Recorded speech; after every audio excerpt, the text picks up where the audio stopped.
Jake. I'm Tom. And we are VIMTV, Velocities in Music, the best kept secret in music reviews. Today, we're going to review the latest release by Iron and Wine, Ghost on Ghost.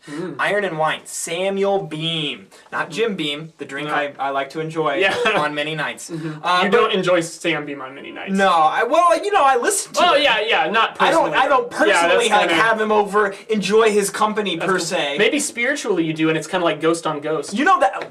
That's a good call. That's a good call. Okay, this is going downhill fast. But you know, I do feel like I have a connection with Samuel Beam's music. That's definitely for sure. Because he has that kind of, well, at least in his founding albums, his first three albums, he was really focused on more of a singer-songwriter, acoustic, folk style, where it was very stripped down, very almost lethargic, but yet still had a lot of soul to it.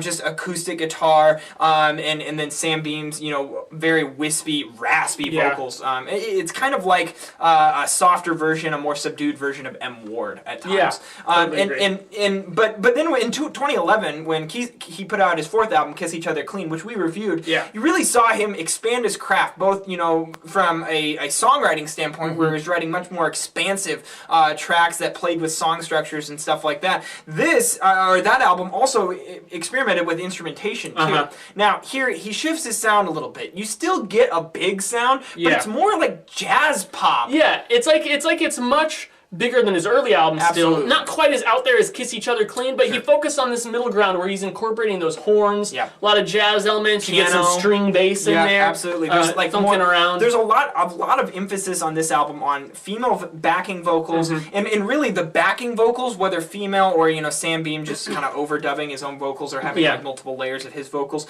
The backing vocals play a huge role on a lot of these tracks, whether it's just providing harmonies or actually providing the basis of the track and the main melody lines, which I think there's a track in the middle of the album that does that pretty well. I forget the name of it off the top of my head. However, this album I found to be hit and miss. I don't know about you. I agree. And the reason why is because Sam Beam's style and his vocal presentation relies a lot on the tone of the music that he's creating, right? So when you have these bigger sounds, he has to match that in his intensity in his vocals, and I don't think he can always do that, honestly. I don't think that, the big style lends itself, because you go back and you listen to Our Endless Number of Days, which we reviewed as a request, a throwback request, and that album was really pivotal. I mean, it moved you because it aligned all of Sam Beam's strength. Where here, you have this happy kind of joyous mood, but the songs mean less to me because I don't get a lot of emotion out of the lyrics or his presentation. And I noticed that your track picks, like Joy and Grass Windows,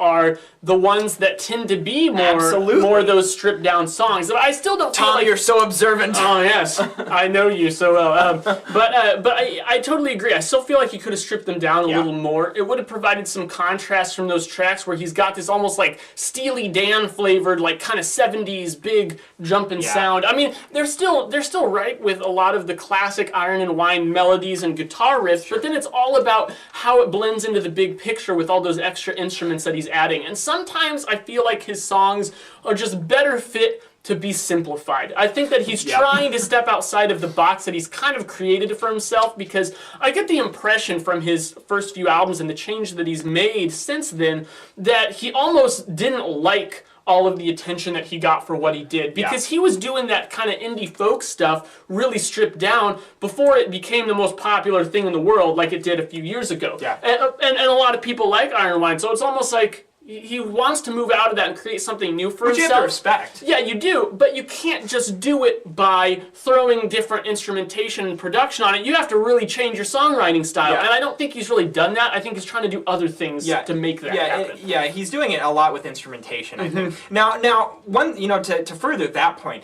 one thing I've noticed is that he writes, and we said the same thing when we reviewed Yeah's Mosquito, but when artists start coming out with lots of albums, and as they span their career, you look to see some growth there.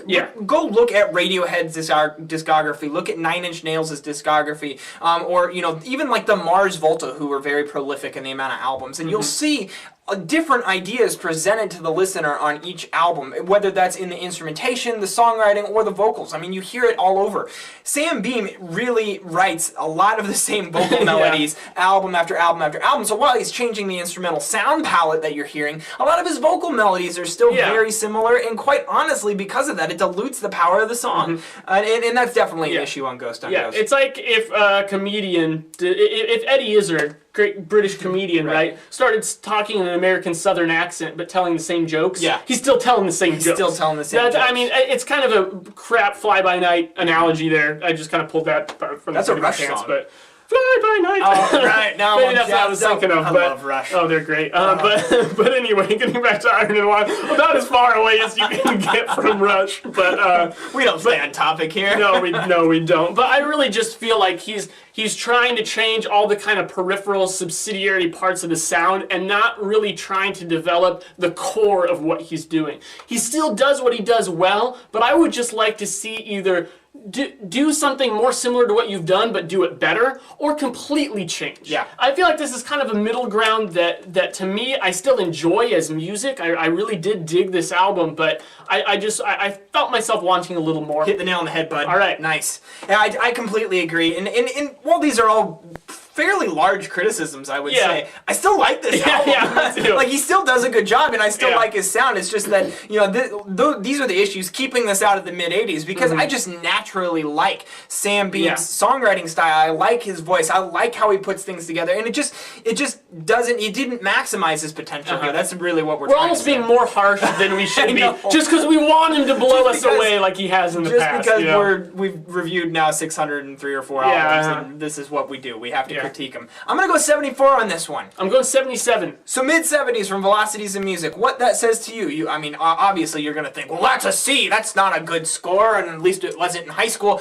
That's not what your dad wants you to think, but this is a good score here. Velocities in Music, like 70s albums, that means it's solid. There may be a couple things that we have gripes about, but that means it's still a pretty decent album.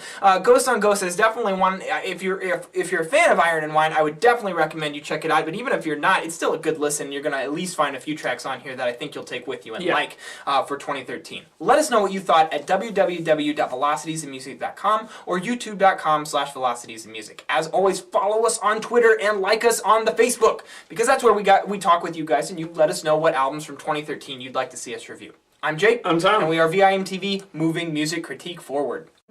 I'm only frightened 'cause you finally gave me something to lose, and it's as loud as a thunderclap.